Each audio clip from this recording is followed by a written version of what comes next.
ഇന്ന് യുവവാണിയിൽ കേൾക്കാം. ആകാശവാണിയുടെ 90-ാം വാർഷികത്തോടനുബന്ധിച്ച് ഇക്കഴിഞ്ഞ മെയ് 7-ാം തീയതി Aluva government boys higher secondary സ്കൂളിൽ വെച്ച് നടന്ന ക്വിസ് മത്സരത്തിന്റെ ശബ്ദലേഖനം. ഈ പരിപാടിയുടെ ആദ്യ ഭാഗം കഴിഞ്ഞ യുവവാണിയിൽ പ്രക്ഷേപണം ചെയ്തിരുന്നു. അതിന്റെ തുടർഭാഗമാണിന്ന്.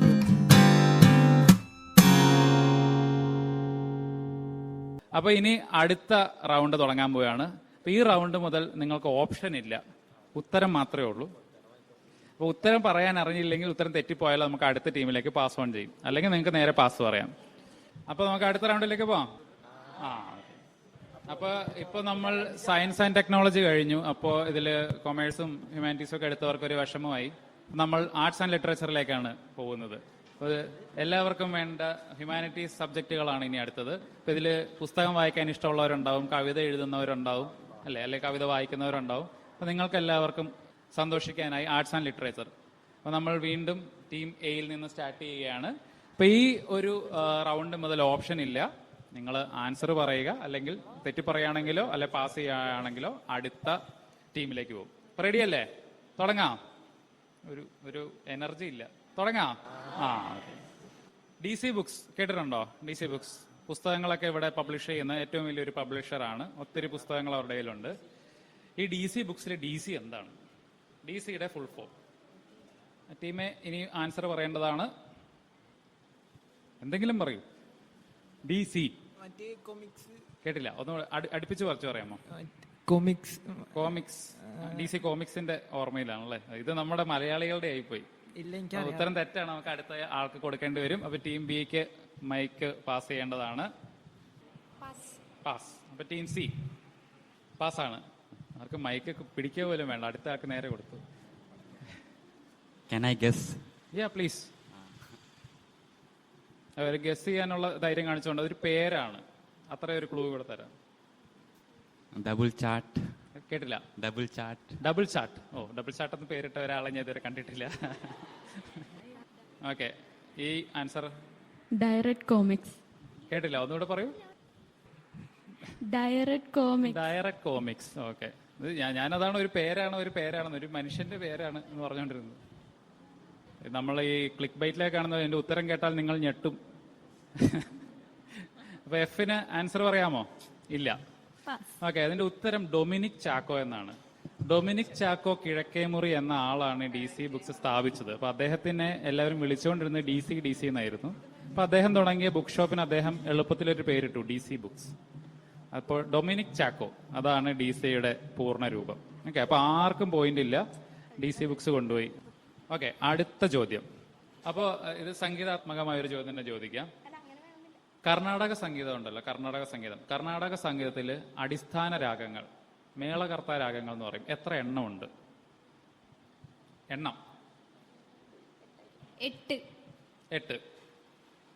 ഓക്കെ, 8 അല്ല. അടുത്ത ആൾക്ക് ആൻസർ പറയാം. 5. Team D 10. അടുത്തത് 7. സരിഗമ പതിനിസി ആയിരിക്കും ഉദ്ദേശിച്ചത്. 7 അവിടെ ഇല്ലാന്ന് പറഞ്ഞിട്ടാണ് ഞാൻ ഇട്ടത്. 4. കുഴപ്പമില്ല. എന്തായാലും 10 മേളിലേക്ക് ആരും പെടില്ല. ശരിക്കും 72 മേളകർത്താ രാഗങ്ങളുണ്ട്. അപ്പോ എന്തായാലും സംഗീതത്തിൽ ആർക്കും പിടിപാടില്ല എന്ന് മനസ്സിലായിരുന്നു. അപ്പോൾ നമ്മൾ സിയിലേക്ക് പോവുകയാണ്. സി അല്ലേ ഇനി അടുത്തത്? ഓക്കെ, അപ്പോൾ അടുത്ത ഓപ്ഷൻ ടീം സിയോട് ചോദിക്കാനുള്ളത്, ഞാൻ ഒരു 4 നൃത്തരൂപങ്ങളുടെ പേര് പറയാം. ഇതിൽ ഹിമാചൽ പ്രദേശിൽ അവിടുത്തെ, നമ്മൾ മോഹിനിയാട്ടം കേരളത്തിന്റെ എന്ന് പറയുന്ന പോലെ ഹിമാചൽ പ്രദേശിലെ നൃത്തരൂപം ഏതെന്ന് പറയണം. ഗർഭ, കർമ്മ, നതി, ബംഗ്ര. എ ഗർഭ, ബി കർമ്മ, സി നതി, ഡി ബംഗ്ര. ഈ 4-ൽ ഹിമാചൽ പ്രദേശിലെ നൃത്തരൂപം ഏതാണ്? ഓപ്ഷൻ സി പറയാമോ? ഡി കർമ്മയാണല്ലേ പറഞ്ഞത്? ഓക്കെ, കർമ്മയല്ല. അപ്പൊ അടുത്തയാൾക്ക് കേട്ടില്ല. ബംഗ്ല. അടുത്തത് അല്ല, ഞാൻ ആൻസർ ലാസ്റ്റ് പറയാം. ഗർഭ, കർമ്മ, നതി, ബംഗ്ര. ഞാൻ ആൻസർ ലാസ്റ്റ് പറയാം. ഇപ്പൊ ഞാൻ നിങ്ങളുടെ ആൻസേഴ്സ് കേൾക്കുന്നേ ഉള്ളൂ. ലാസ്റ്റ് ആൻസർ പറയാം. ഇവിടെ പറഞ്ഞത് കർമ്മ, ഇവിടെ പറഞ്ഞത് ബംഗറയാണ്. നിങ്ങളുടെ ആൻസർ നദി. നാത്തി. നദി. നാത്തി.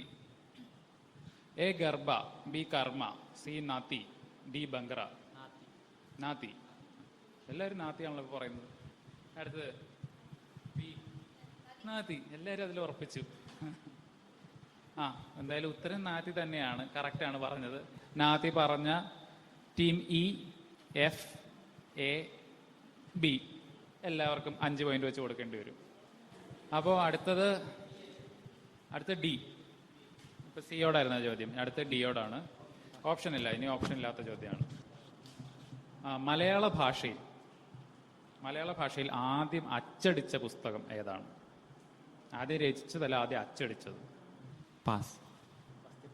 ഇപ്പൊ ആൻസർ പറയാൻ പോവുകയാണെന്നുള്ളത് ആലോചിച്ച് ആ കോൺഫിഡൻസ് ഒക്കെ ഉണ്ട്. അപ്പൊ പാസ്സാണ്. അപ്പൊ അടുത്തത് ഇ, വർത്തമാന പുസ്തകം.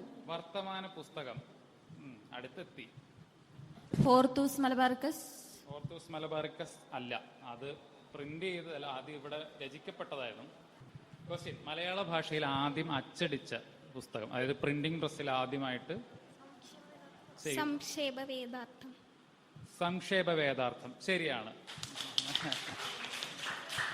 അപ്പൊ സംക്ഷേപ വേദാർത്ഥം 1772 അച്ചടിച്ചത്. ഇത് ഇവിടെയല്ല അച്ചടിച്ചത്, റോമിലാണ് അച്ചടിച്ചത്. കാരണം അന്ന് ഇതിന്റെ അച്ചടി, ആ ലിപിയും പ്രസ്സൊന്നും ഇവിടെ ഇല്ല, ടെക്നോളജി ഒന്നും ഇല്ല.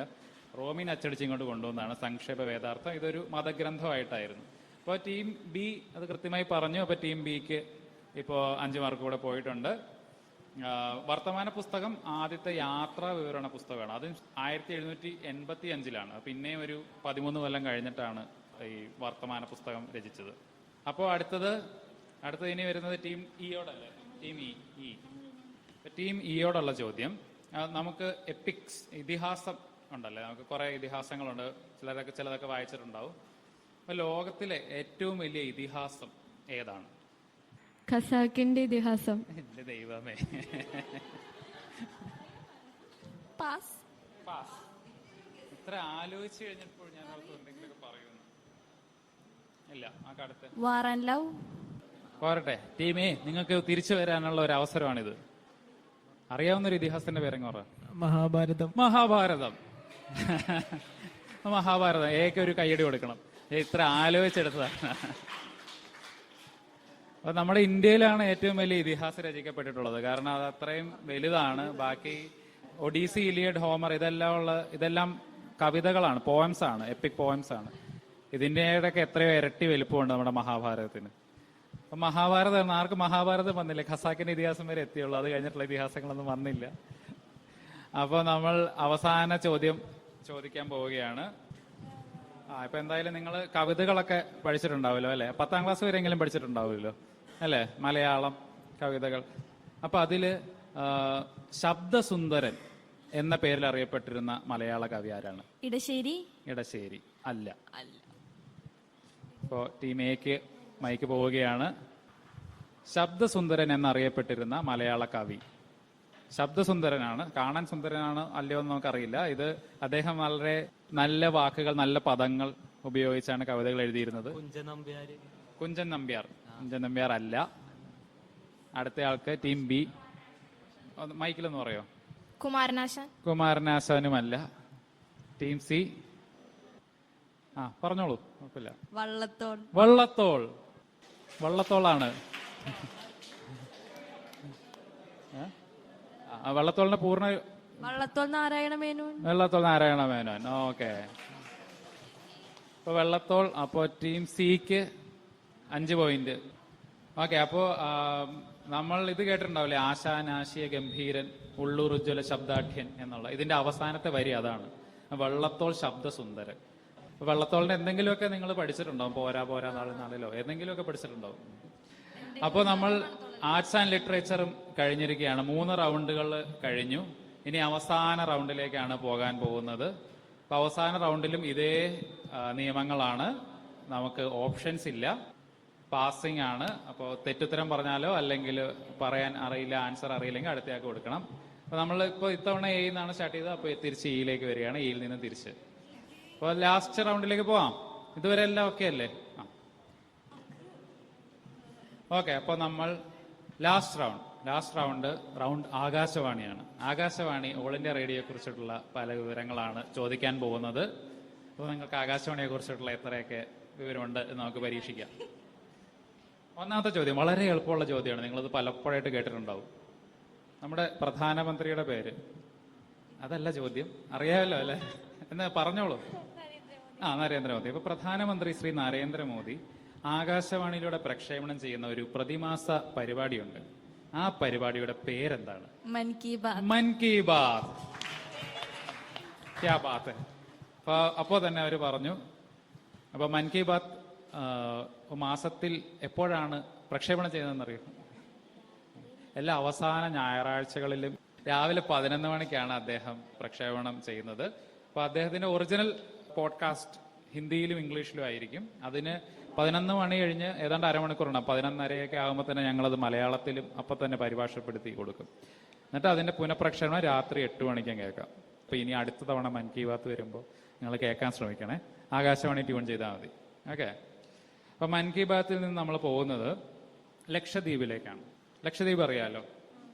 ലക്ഷദ്വീപില് ആകാശവാണിയുടെ ഒരു നിലയുണ്ട്. കാരണം ആകാശവാണി ജനങ്ങൾക്ക് വേണ്ടിയുള്ളതിനാൽ എല്ലാ ജനവിഭാഗങ്ങൾക്കും ആകാശവാണി പരിപാടി കേൾക്കണമെന്നുള്ളതിനാൽ നാം എല്ലാ സ്ഥലങ്ങളിലും ആകാശവാണിയുടെ നിലയങ്ങൾ സ്ഥാപിക്കാറുണ്ട്. അപ്പോൾ അത് കാശ്മീരിലെ ഏറ്റവും പാടുള്ള പ്രദേശങ്ങൾ തൊട്ടല്ല നോർത്ത് ഈസ്റ്റ് മരുഭൂമി, രാജസ്ഥാൻ മരുഭൂമിയിലും എല്ലാം സ്റ്റേഷനുള്ള പോലെ ലക്ഷദ്വീപിൽ നാം സ്റ്റേഷനുണ്ട്. ലക്ഷദ്വീപിൽ ഏത് ദ്വീപിലാണ് ആകാശവാണി നിലയം സ്ഥാപിച്ചിരിക്കുന്നത്? ലക്ഷദ്വീപിലെ ദ്വീപുകളുടെ പേരറിയോ? ഒരു ഗസ് ചെയ്യുന്നത്. കവരത്തി. കറക്റ്റാണ്. കവരത്തിയാണ് ലക്ഷദ്വീപിന്റെ തലസ്ഥാനവും. അപ്പൊ അവിടെ തന്നെയാണ് ആ നിലയം സ്ഥാപിച്ചിരിക്കുന്നത്. അപ്പൊ ലക്ഷദ്വീപിലെ ഏതാണ്ട് 8-10 ദ്വീപുകളേ ഉള്ളൂ പേരെങ്ങനെയാണെങ്കിൽ. അപ്പൊ ആ ദ്വീപുകളിലേക്കുള്ള ഏക ഒരു വിനിമയ മാർഗം ഈ ആകാശവാണിയാണ്. ആകാശവാണി കവരത്തിയാണ്. അപ്പോൾ നമ്മൾ ടീം എഫും ഇയും കഴിഞ്ഞ് ടീം ഡിയിലേക്കാണ്. ടീം ഡി അടുത്ത ഉത്തരം പറയാൻ റെഡി ആയിട്ടിരിക്കുകയാണ്. ചോദ്യം കിട്ടേണ്ട താമസമേ ഉള്ളൂ. അപ്പൊ ഞാൻ പറഞ്ഞല്ലോ, ഇതുപോലെ ഇന്ത്യയിൽ പല സ്ഥലങ്ങളിലും ഏറ്റവും ദുർഘടമായ സ്ഥലങ്ങളിലൊക്കെ നാം നിലയം സ്ഥാപിച്ചിട്ടുണ്ട്. ഇപ്പൊ ഇന്ത്യയിലെ ഏറ്റവും ഉയരത്തിൽ സ്ഥിതി ചെയ്യുന്ന ആകാശവാണി നിലയം എവിടെയാണ്? ഏറ്റവും ഉയരത്തിൽ എവിടെയായിരിക്കും? ഏറ്റവും ഹൈറ്റ് കൂടിയ ഒരു സ്ഥലം ആലോചിച്ച് നോക്കൂ. ലുലുമാൾ എന്നൊന്നും പറയരുത്, വേറെ എന്തെങ്കിലും. അരുണാചൽ. കേട്ടില്ല. അരുണാചൽ പ്രദേശ് ആയിരിക്കില്ല ഉദ്ദേശിച്ചത്. അരുണാചൽ പ്രദേശ് ഞാൻ പറഞ്ഞില്ല, സ്റ്റേറ്റിന്റെ പേരായിരിക്കില്ല എന്ന് ഞാൻ ആദ്യം പറഞ്ഞിരുന്നു. അപ്പൊ നമുക്ക് തെറ്റിപ്പോയി. ലഡാക്ക്. അല്ല, തെറ്റിപ്പോയി. കൊച്ചിയോ? സോറി, നിർഭാഗ്യവശാൽ അല്ല. കൊച്ചിയിലും ഉയരം കൂടിയ സ്ഥലങ്ങൾ ഇന്ത്യയിലുണ്ട്. അപ്പൊ ഒന്ന് മൈക്കൊന്ന് കൈമാറണം ടീം എഫിന്. പാസ്. നല്ല ഉത്തരം. നിങ്ങൾ വിചാരിച്ച പോലെ നടന്നില്ല. എന്തെങ്കിലും ഒരു ഉത്തരം പറഞ്ഞേ പറ്റുള്ളൂ. മലയും കുന്നൊക്കെ ആയിരിക്കുമല്ലോ എന്തായാലും. ഇത് ഇത്ര ഉയരത്തിൽ കൊണ്ട് വെക്കണ്ടേ? കാഞ്ചൻജംഗ അല്ല. കാഞ്ചൻജംഗ നമ്മുടെ കയ്യിലല്ല ഇപ്പോ. ഇന്ത്യയിലല്ല. ഗുൽമാർഗും അല്ല. സോറി. അപ്പൊ ലഡാക്കും ഗുൽമാർഗും ഒക്കെ പറഞ്ഞ സ്ഥിതിക്ക് ആ ഭാഗത്തായിരുന്നു. കാർഗിലാണ് ഉത്തരം. കാർഗിലാണ്. അപ്പോൾ അങ്ങനെ ഒരു യുദ്ധമൊക്കെ നടന്ന സ്ഥലമാണല്ലോ, അവിടെയും ഒരു ആകാശവാണി നിലയമുണ്ട്. അപ്പൊ ആകാശവാണി കാർഗിലാണ് ഏറ്റവും ഉയരത്തിലുള്ള റേഡിയോ സ്റ്റേഷൻ. അപ്പോൾ ആകാശവാണി എല്ലാവർക്കും അറിയാം, റേഡിയോയിലാണ് എല്ലാവരും ട്യൂൺ ചെയ്യുന്നത് അല്ലേ? അപ്പോൾ റേഡിയോ ചിലർ കാറിലിരുന്നായിരിക്കും കേൾക്കുക. പഴയ റേഡിയോ ഡിവൈസ് ഒക്കെ ചിലരുടെ ഇല്ല. അപ്പോൾ നമ്മൾ ടെക്നോളജി മാറുന്നതനുസരിച്ച് ആകാശവാണി മാറുന്നുണ്ട്. ആകാശവാണിക്ക് ഒരു ആപ്പ് ഉണ്ട്, ഒരു മൊബൈൽ ആപ്പ്. ആ മൊബൈൽ ആപ്പിന്റെ പേരെന്താണ്? ഇപ്പോൾ ആൻഡ്രോയിഡും ഐഫോണിലും എല്ലാം ഇത് ഇൻസ്റ്റാൾ ചെയ്ത് ഇന്ത്യയിലെ ഏത് ആകാശവാണി നിലയവും അതിൽ ഇന്റർനെറ്റ് വഴി സ്ട്രീം ചെയ്ത് കേൾക്കാം. നമുക്ക് റേഡിയോയുടെ ആവശ്യമില്ല. പഴയ പോലെ ട്യൂൺ ചെയ്യേണ്ട, ഡിജിറ്റൽ ക്ലാരിറ്റിയിൽ നമുക്കതിൽ കേൾക്കാം. വേണമെങ്കിൽ വേറൊരു ഫോണിൽ നമുക്ക് റെക്കോർഡും ചെയ്യാം. അപ്പം നിങ്ങളുടെ പരിപാടിയൊക്കെ എയർ ചെയ്യുമ്പോൾ നിങ്ങൾക്ക് ആ ആപ്പിലൂടെ കേൾക്കാം. ആ ആപ്പിന്റെ പേരെന്താണ്? എയർ മലയാളം ആകാശവാണി. എയർ മലയാളം ആകാശവാണി അല്ല. ആകാശഗംഗ. ആകാശത്തിന്റെ ആകാശഗംഗ. കൊള്ളാം, നല്ല പേരായിരുന്നു. ഞങ്ങൾ പേരിടുന്നതിന് മുമ്പേ നിങ്ങളെ കൺസൾട്ട് ചെയ്യേണ്ടതായിരുന്നു. ടീം എ അവർ മൈൻഡ് പോലും ചെയ്യുന്നില്ല. FM radio. FM റേഡിയോ അതും അല്ല. അപ്പൊ നമ്മള് മൈക്ക് എഫിലേക്ക് പോവുകയാണ്. Radio manga. Radio manga. Radio മാങ്ങ അല്ല, അത് വേറൊരാളുടെ പേരാണ്. ഞങ്ങൾ എന്തായാലും ആ പേരിൽ എടുക്കാൻ പറ്റില്ലല്ലോ. മാങ്ങയല്ല. പറയൂ. അപ്പോ തിരിച്ച് ഈയിലേക്ക് വന്നിരിക്കുകയാണ് അവസരം. ആകാശവാണി. ആകാശവാണി എന്ന് തന്നെ പേരിടാന്ന് തീരുമാനിച്ചു. അതുമല്ല, സോറി. അപ്പോൾ team D. FM Doordarshan. FM Doordarshan. വളരെ ക്രിയേറ്റീവായ പേരുകളൊക്കെയാണ് നമുക്ക് കിട്ടിയിരിക്കുന്നത്. നിർഭാഗ്യവശാൽ ഇതൊന്നുമല്ല പേര് ന്യൂസ് ഓൺ എയർ എന്നാണ്. News on air, AIR. AIR means all India radio. അപ്പോൾ അതാണ് നമ്മുടെ ആപ്പിന്റെ പേര്, ന്യൂസ് ഓൺ എയർ.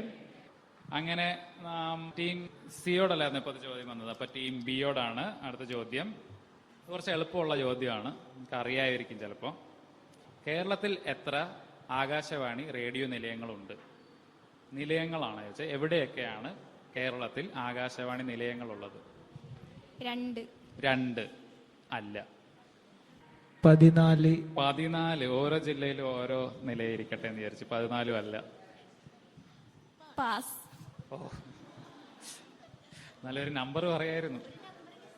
കുഴപ്പമില്ല, പാസ് പറഞ്ഞ പിന്നെ നമുക്ക് തിരിച്ചു കൊടുക്കാൻ പറ്റില്ല. 1. കൊച്ചി മാത്രം മതിയല്ലേ? 24. ഒന്നിൽ നിന്ന് പെട്ടെന്ന് വളർന്ന് 24 3 അല്ല. 10 അല്ല. ബിയോടല്ല നമ്മൾ ചോദിച്ചത്. ഉത്തരം 7 ആണ്. 7 സ്റ്റേഷനുകളാണ് ഉള്ളത്. 10 ചാനലുകളുണ്ട് ഇവിടെ. ചില സ്റ്റേഷനിൽ ഒന്നിൽ കൂടുതൽ ചാനൽ. ഇപ്പൊ കൊച്ചിയിൽ തന്നെ റെയിൻബോ FM ഉണ്ട്, ആകാശവാണി കൊച്ചി FM ഉണ്ട്, 2 FM ഉണ്ട്. ഏതൊക്കെ സ്ഥലമാണെന്ന് പറയാൻ പറ്റുമോ? 7 സ്റ്റേഷൻ. ചുമ്മാ ഗസ് ചെയ്തോ. കൊച്ചി എന്തായാലും ഉണ്ട്. തിരുവനന്തപുരം, തൃശ്ശൂർ, പത്തനംതിട്ടയിലായില്ല. മലപ്പുറത്ത് നമ്മളൊരു സ്ഥലം കൃത്യമായിട്ട്, അവിടെ ഒരു സ്ഥലമുണ്ട്. കോഴിക്കോടുണ്ട്. മലപ്പുറത്ത് ഒരു പ്രത്യേക സ്ഥലത്തിന്റെ പേരല്ല ആകാശവാണി മലപ്പുറം എന്നല്ല അത് അറിയപ്പെടുന്നത്. ആകാശവാണി മഞ്ചേരി എന്നാണ് അത് അറിയപ്പെടുന്നത്. മഞ്ചേരി. പിന്നെ കണ്ണൂരുണ്ട്. അപ്പൊ അങ്ങനെ 7 സ്റ്റേഷനുകളാണുള്ളത്. തൃശ്ശൂർ നമ്മൾ പറഞ്ഞല്ലോ. അപ്പൊ ഈ 7 സ്റ്റേഷനുകളാണുള്ളത്. പിന്നെ നമുക്ക് ചില സ്റ്റേഷനുകൾ, ഇപ്പൊ തിരുവനന്തപുരത്ത് 2 ചാനലുണ്ട്, കൊച്ചിയിൽ 2 ചാനലുണ്ട്, കോഴിക്കോട് 2 ചാനലുണ്ട്, പിന്നെ കവരത്തി നമ്മുടെ കൂടെ തന്നെ വിടും. അങ്ങനെ മൊത്തം 7 നിലയങ്ങളാണുള്ളത്. ഓക്കെ, അപ്പോൾ നമ്മുടെ അവസാന കണ്ണിയിലേക്ക് വരികയാണ്. അവസാന റൗണ്ടിലെ അവസാന ചോദ്യം എയിലേക്കാണ്. എയ്ക്ക് വളരെ എളുപ്പമുള്ള ഒരു ചോദ്യമാണ് തരാൻ പോകുന്നത്. ഇതിനെന്തായാലും നിങ്ങൾ ഉത്തരം പറയും. യൂത്തിന് വേണ്ടി, അതായത് യുവാക്കൾക്ക് വേണ്ടി ആകാശവാണി എല്ലാ നിലയങ്ങളിലും ഒരേ പേരിലാണ് പരിപാടി അവതരിപ്പിക്കുന്നത്. യുവാക്കൾക്ക് വേണ്ടിയുള്ള ആകാശവാണിയുടെ പരിപാടിയുടെ പേരെന്താണ്? ഇത് 1960 തുടങ്ങിയതാണ്. ഇതിന്റെ സിഗ്നേച്ചർ ട്യൂൺ ഇപ്പോഴും മാറിയിട്ടില്ല, പഴയ സിഗ്നേച്ചർ ട്യൂൺ തന്നെയാണ്. പറയാമോ? യുവവാണി. ആ പരിപാടിയുടെ റെക്കോർഡിങ്ങിനാണ് ഞങ്ങൾ ഇവിടെ വന്നത് തന്നെ, യുവവാണി എന്നുള്ള പേരിൽ. അപ്പോൾ യുവാക്കൾക്ക് വേണ്ടിയുള്ള റേഡിയോ പരിപാടികൾ കേരളത്തിൽ മാത്രമല്ല ഇന്ത്യയിലെ എല്ലാ ആകാശവാണി നിലയങ്ങളും യുവവാണി എന്നുള്ള പേരിലാണ്. അപ്പോൾ യുവവാണിയോടുകൂടി നമ്മുടെ ഇന്നത്തെ ക്വിസ് കഴിഞ്ഞു എന്നാണ് പ്രതീക്ഷിച്ചത്. പക്ഷേ നമുക്കിവിടെ ഒരു ടൈ വന്നിരിക്കുകയാണ്. അപ്പൊ നമുക്ക് സ്കോർ നില നോക്കാം. ടീം എ 10 പോയിന്റ്, അപ്പൊ team B 30 point, team C 15 point, team D 10 point, team E 30 point, team F 25 point. അപ്പൊ നമുക്ക് ടീം ബിയും ടീം ഇയും തമ്മിൽ ടൈ വന്നിരിക്കുകയാണ്. അപ്പൊ നമുക്ക് ഇവരെ രണ്ടുപേരെയും വെച്ച് ഒന്നുകൂടി ഒരു ടൈ ബ്രേക്കർ കൂടി നടത്തണം. അപ്പോൾ ടൈ ബ്രേക്കർ ക്വസ്റ്റ്യനിലേക്ക് നമുക്ക് പോവാം. ഓക്കെ, അപ്പൊ നമ്മൾ അറേഞ്ച്മെന്റ് ഒക്കെ കഴിഞ്ഞു ഏതാണ്ട്. അപ്പൊ ഇവിടെ ബിയും ഇയും ആണ് ടൈ വന്നിരിക്കുന്നത്. ആരാണ് 1ാം സ്ഥാനത്തേക്ക് എത്തേണ്ടതെന്നുള്ള രീതിയിൽ ഒരു മത്സരം വന്നതിനാൽ നമ്മളിപ്പം 3 ക്വസ്റ്റ്യൻ വീതം 2 പേർക്കും സെറ്റ് ചെയ്തിട്ടുണ്ട്. അപ്പോൾ ടീം ബിയോട് ആദ്യം 3 ചോദ്യം ചോദിക്കും, ഓപ്ഷൻസ് ഉണ്ടാവും, നിങ്ങൾക്ക് ആൻസർ പറയാം. അതുപോലെ തന്നെ ടീം ഇയോട് 3 ചോദ്യം ഉണ്ടാവും. പാസിംഗ് ഇല്ല, നിങ്ങൾ പറഞ്ഞത് തെറ്റാണെങ്കിൽ അടുത്ത ചോദ്യത്തിലേക്ക് പോകും, അത് കഴിഞ്ഞ് അടുത്ത ചോദ്യത്തിലേക്ക് പോകും. 3 ചോദ്യം ബിയോട് തുടർച്ചയായിട്ട്, അത് കഴിഞ്ഞിട്ട് ടീം ഇയോട് 3 ചോദ്യം. അപ്പോൾ 2 പേർക്കും ഒരേ ചാൻസ് ആയി. അപ്പോൾ നമ്മൾ സ്റ്റാർട്ട് ചെയ്യുന്നത് ബിയിൽ നിന്നാണ്. മൈക്ക് വാങ്ങിച്ചോളൂ. ചോദ്യം ടീം ബിയോട്, ആദ്യത്തെ ചോദ്യം. ഭൂമി സൂര്യനെ ചുറ്റുന്നു എന്ന് ആദ്യം തെളിയിച്ച ശാസ്ത്രജ്ഞൻ ആരാണ്? Option A Galileo Galilei, option B Max Planck, option C Isaac Newton, option D Copernicus. Option D.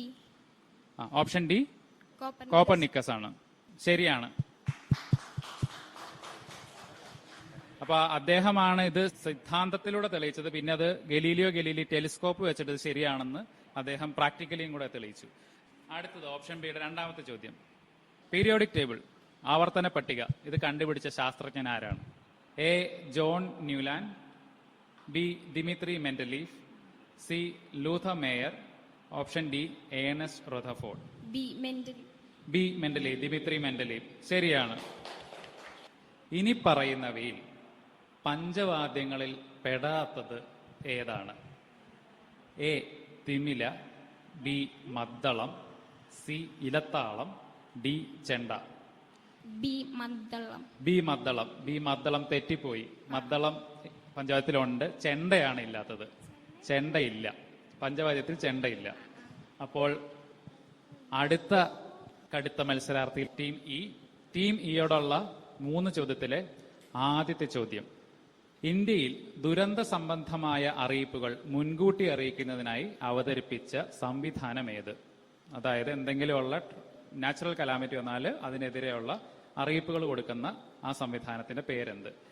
A സുരക്ഷ, B Sachet, C UIDAI, and option D NDMA. Option D. Option D NDMA. Option D NDMA അല്ല, option B സചേതാണ് അതിന്റെ answer. Cell broadcast system എന്നാണ് അതിന്റെ പേര്. ഇത് ഉണ്ടാക്കുന്ന അല്ലെങ്കിൽ ഇത് ഡെവലപ്പ് ചെയ്തെടുത്ത നോഡൽ ഏജൻസിയുടെ പേരാണ് NDMA, national disaster management authority. അപ്പോൾ നമ്മൾ രണ്ടാമത്തെ ചോദ്യത്തിലേക്ക് പോവുകയാണ്.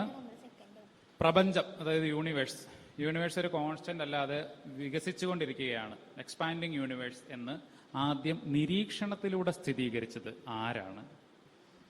Option A Edwin Hubble, option B Einstein, option C George Lemaitre, option D Charles Darwin. Einstein അല്ല. ഉത്തരം എഡ്വിൻ ഹബിൾ ആണ്. അതായത് നമ്മൾ ഹബിൾ ടെലിസ്കോപ്പ് എന്നൊക്കെ കേട്ടിട്ടുണ്ടല്ലോ. ഹബിൾ ടെലിസ്കോപ്പിന്റെ ഒക്കെ പേര് വരാൻ കാരണമായ ശാസ്ത്രജ്ഞനാണ് എഡ്വിൻ ഹബിൾ. ഐൻസ്റ്റീൻ ആണ് ഇത് തിയററ്റിക്കലി കണ്ടുപിടിച്ചത് 1927. പക്ഷെ ഇതിന് പ്രാക്ടിക്കലി, അതായത് ഇത് ശരിയാണ് എന്ന് സ്ഥിരീകരിച്ചത് എഡ്വിൻ ഹബിൾ ആണ്. അപ്പോ 2 പോയി. അപ്പൊ നമുക്കിനി 3ാമത്തെ ചോദ്യത്തിന്റെ ആവശ്യമുണ്ടോ? അപ്പോൾ നമ്മൾ തീപാറുന്ന പോരാട്ടത്തിനൊടുവിൽ ടീം ബി ആണ് വിജയിയായിരിക്കുന്നത്. എല്ലാവർക്കും ഒരു വലിയ കയ്യടി കൊടുക്കാം. ടീം ഇ ആണ് നമ്മുടെ സെക്കൻഡ് പ്രൈസ്. ടീം എഫ് ആണ് തേർഡ് ആയിട്ട് വന്നിരിക്കുന്നത്. ഓക്കെ, അപ്പോ എല്ലാ വിജയികൾക്കും കൺഗ്രാജുലേഷൻ. വിജയികൾക്ക് മാത്രമല്ല, പാർട്ടിസിപ്പേറ്റ് ചെയ്ത എല്ലാവർക്കും. നിങ്ങൾ എല്ലാവരും വളരെ നല്ല കണ്ടസ്റ്റൻസ് ആയിരുന്നു, വളരെ ആക്റ്റീവായിട്ട് തന്നെ പാർട്ടിസിപ്പേറ്റ് ചെയ്തു. ഈ ക്ഷണം സ്വീകരിച്ച് വന്നെത്തിയ എല്ലാവർക്കും, പേരൻസിന് പ്രത്യേകിച്ചും, നിങ്ങൾ എല്ലാവർക്കും ഈ സ്കൂള് ഇതിനായിട്ട് ഞങ്ങൾക്ക് അനുവദിച്ചു തന്ന ഈ സ്കൂൾ അധികൃതരോടും എല്ലാവരോടും നന്ദി രേഖപ്പെടുത്തുന്നു. ഒത്തിരി താങ്ക് യു.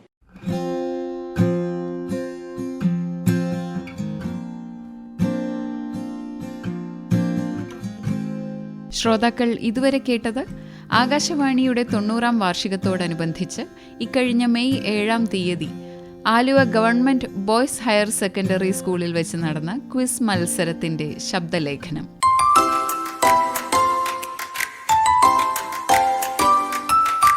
ഇന്നത്തെ യുവവാണി ഇവിടെ സമാപിക്കുന്നു. നിർവഹണം റിയ.